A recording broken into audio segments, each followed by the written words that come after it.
اعوذ باللہ من الشیطان الرجیم بسم اللہ الرحمن الرحیم. I am Syed Muhammad Naseem Sarwar, lecturer Islamic studies, government degree boys college Mangho Pir Karachi. Dear student, آج کا ہمارا موضوع اسلامیات کے پہلے باب بنیادی عقائد سے متعلق ہے. عقیدہ کے لغوی معنی. لفظ عقیدہ عقدہ سے بنا ہے جس کے معنی ہے باندھنا یا گرہ لگانا, لہذا عقیدہ کے معنی باندھی ہوئی یا گرہ لگائی ہوئی چیز کے ہیں. عقیدے کے اصطلاحی معنی.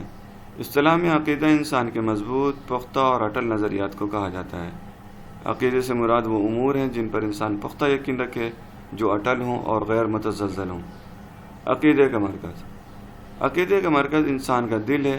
یہ عقائد انسان کے دل و دماغ پر حکمرانی کرتے ہیں, یہی اس کے اعمال کے محرک ہوتے ہیں. عقیدے کی اہمیت. عقیدے کی اہمیت کا اندازہ اس بات سے لگایا جا سکتا ہے کہ اللہ تعالیٰ کے تمام پیغمبروں نے اپنی دعوت کا, اپنی تبلیغ کا آغاز عقائد کی اصلاح سے کیا, کیونکہ عقائد کی اصلاح کے بغیر اعمال اور بہتر اعمال صالحہ ممکن نہیں تھا. لہذا یہ سب سے اہم بات ہے کہ تمام انبیاء پہلے عقیدے کی اصلاح کرتے تھے. اسلام کی بنیادی عقائد. اسلام کی بنیادی عقائد میں توحید, رسالت, ملائکہ, آسمانی کتابوں اور آخرت پر ایمان لانا ہے. اللہ رب العزت قرآن مجید میں ان عقائد کی طرف نشاندہی کرتے ہیں. وَلَٰكِنَّ الْبِرَّ مَنْ آمَنَ بِاللَّهِ وَالْيَوْمِ الْآخِرِ وَالْمَلَائِكَةِ وَالْكِتَابِ وَالنَّبِيِّينَ. سورۃ البقرہ آیت نمبر 177. بلکہ نیکی یہ ہے کہ لوگ اللہ پر, آخرت کے دن پر, فرشتوں پر اور اللہ کی کتابوں اور اس کے نبیوں پر ایمان لائیں. عقیدہ توحید. توحید کے لغوی معنی ہے ایک ماننا, یکتا جاننا. اصطلاح میں توحید سب سے برتر و اعلیٰ اور ساری کائنات کی خالق و مالک ہستی کے واحد و یکتا ہونے پر ایمان لانا ہے اور صرف اسی کو عبادت کے لائق سمجھنا ہے. لہذا توحید یہ ہے کہ اللہ کو اس کی ذات میں, اس کی صفات میں اور صفات کے تقاضوں میں واحد و یکتا سمجھنا. عقیدہ توحید کی اہمیت. اسلام کے تمام بنیادی عقائد میں سب سے پہلا عقیدہ توحید کا ہے.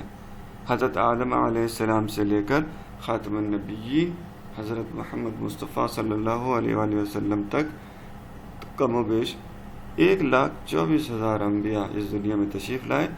سب نے لوگوں کو ابتداً توحید کی تبلیغ کی. اس عقیدے کو مانے بغیر کوئی بھی دائرہ اسلام میں داخل نہیں ہو سکتا.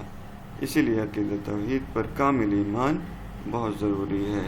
یعنی تمام انبیاء یہ دعوت دیتے تھے کہ لا الہ الا اللہ, کہ اللہ کے سوا کوئی عبادت کے لائق نہیں ہے. وجود باری تعالی. جب بھی ہم کسی بنی ہوئی چیز کو دیکھتے ہیں تو ہمارا ذہن اس کے بنانے والے کی طرف منتقل ہو جاتا ہے. مکان کو دیکھیں تو معمار کا تصور آ جاتا ہے. اسی طرح گھڑی کو دیکھیں تو گھڑی بنانے والے کا تصور آ جاتا ہے. لہذا کوئی بھی شخص یہ نہیں کہہ سکتا کہ یہ مکان بغیر کسی معمار کے خود بخود بن گیا ہے, یا یہ گھڑی بغیر گھڑی ساز کے خود بخود بن گئی ہے. بالکل اسی طرح جب کائنات پر غور کیا جائے تو ضرور اس کے بنانے والے کا خیال آئے گا.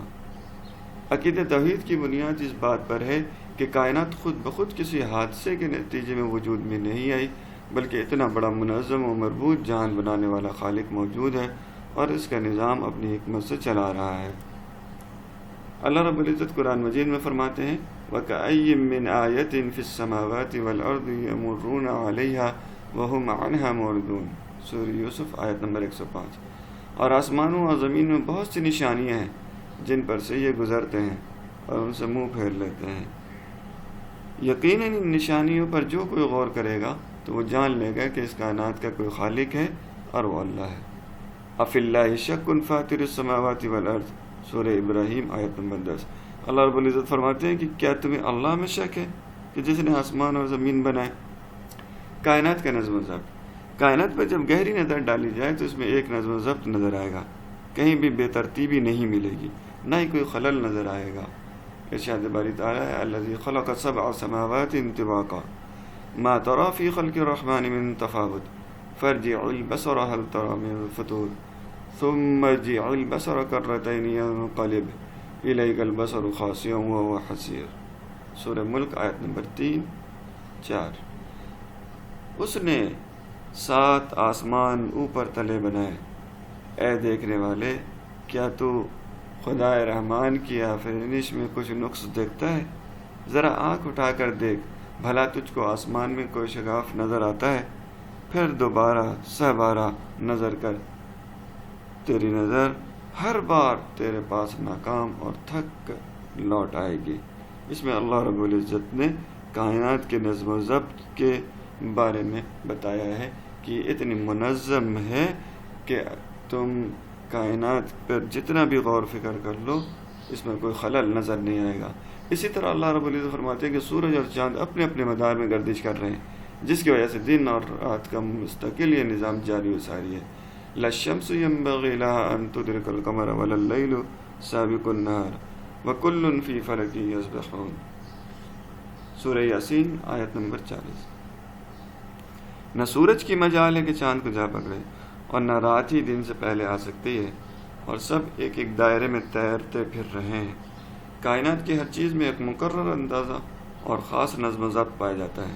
اِنَّا كُلَّ شَيْءٍ خَلَقْنَاهُ بِقَدَرٍ، سورۃ القمر آیت نمبر 49۔ بے شک ہم نے ہر چیز اندازے سے بنائی ہے۔ کائنات کا یہ نظم و ضبط اس بات کی روشن دلیل ہے کہ ایک ایسی اعلیٰ و برتر ذات موجود ہے جس نے کائنات میں یہ خوبصورت نظام پیدا فرمایا ہے۔ حقیقت یہ ہے کہ دن رات، سورج چاند اور زمین و آسمان کا یہ نظم و ضبط سب اللہ تعالیٰ کی حکمت و کاریگری کی نشانی ہے۔ اللہ رب العزت قرآن مجید میں فرماتے ہیں کہ وَتَرَى الْجِبَالَ تَحْسَبُهَا جَامِدَةً وَهِيَ تَمُرُّ مَرَّ السَّحَابِ صُنْعَ اللَّهِ الَّذِي أَتْقَنَ كُلَّ شَيْءٍ إِنَّهُ خَبِيرٌ بِمَا تَفْعَلُونَ، سورۃ النمل آیت نمبر 88۔ اور تم پہاڑوں کو دیکھتے ہو تو خیال کرتے ہو کہ یہ اپنی جگہ پر کھڑے ہیں، مگر وہ اس روز اس طرح اڑتے پھریں گے جیسے بادل۔ یہ خدا کی کاریگری ہے جس نے ہر چیز کو مضبوط بنایا ہے، بے شک وہ تمہارے سب افعال سے باخبر ہے۔ تخلیق انسان، جس طرح زمین و آسمان اور ساری کائنات وجود باری تعالیٰ کی گواہی دیتی ہے کہ اللہ موجود ہے، اسی طرح سے انسان کی فطرت کی آواز بھی یہی ہے۔ انسانی تاریخ کے مطالعے سے مہذب اور وحشی سے وحشی ہر طرح کے اقوام میں قادر مطلق ذات کا اعتراف ملتا ہے۔ اصل بات یہ ہے کہ وجود باری تعالیٰ پر ایمان انسان کی فطرت میں داخل ہے۔ فطرت اللہ التی فطر الناس علیہا، سورۃ الروم آیت نمبر 23۔ اللہ کی اس فطرت کی اتباع کرو جس پر اس نے انسانوں کو پیدا کیا ہے۔ وفی الارض آیات للموقنین وفی انفسکم افلا تبصرون، سورۃ الذاریات آیت نمبر 20۔ اور زمین میں یقین کرنے والوں کے لیے نشانیاں ہیں، اور خود تمہاری اپنی ذات میں بھی، بس کیا تم غور سے نہیں دیکھتے؟ خلاصہ کلام۔ عزیز طلباء، ہمارے اس پورے کلام کا خلاصہ یہ ہے کہ انسان اگر صحیح غور و فکر کرے تو اس کی صحیح سوچ اسی نتیجے پر پہنچاتی ہے کہ کائنات کو بنانے والی کوئی ہستی ہے، اور یہ کہ وہ ہستی جو بنانے کے بعد اس کا انتظام بھی سنبھالے ہوئے ہے، اور یہ اعلیٰ و برتر ہستی صرف ایک ہی ہے جسے ہم اللہ کے نام سے جانتے ہیں، کیونکہ اگر ایک سے زائد خدا ہوتے تو ان کے باہمی تصادم کی وجہ سے کائنات کا یہ نظام اتنے بہترین انداز سے نہ چل سکتا تھا اور نہ ہی قائم رہ سکتا تھا۔ قرآن مجید میں اللہ تعالیٰ کا ارشاد ہے کہ لو کان فیہما آلہۃ الا اللہ لفسدتا، سورۃ الانبیاء آیت نمبر 22۔ اگر ان دونوں یعنی زمین و آسمان میں اللہ کے علاوہ کوئی اور معبود ہوتا تو ان دونوں میں فساد برپا ہو جاتا۔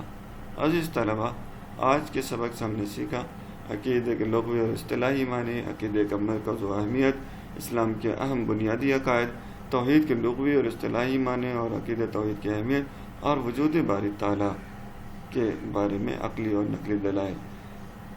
تو انشاءاللہ اس کے بعد ہم اگلے چیپٹر دوسرے ویڈیو میں سنیں گے۔ جزاکم اللہ، شکریہ۔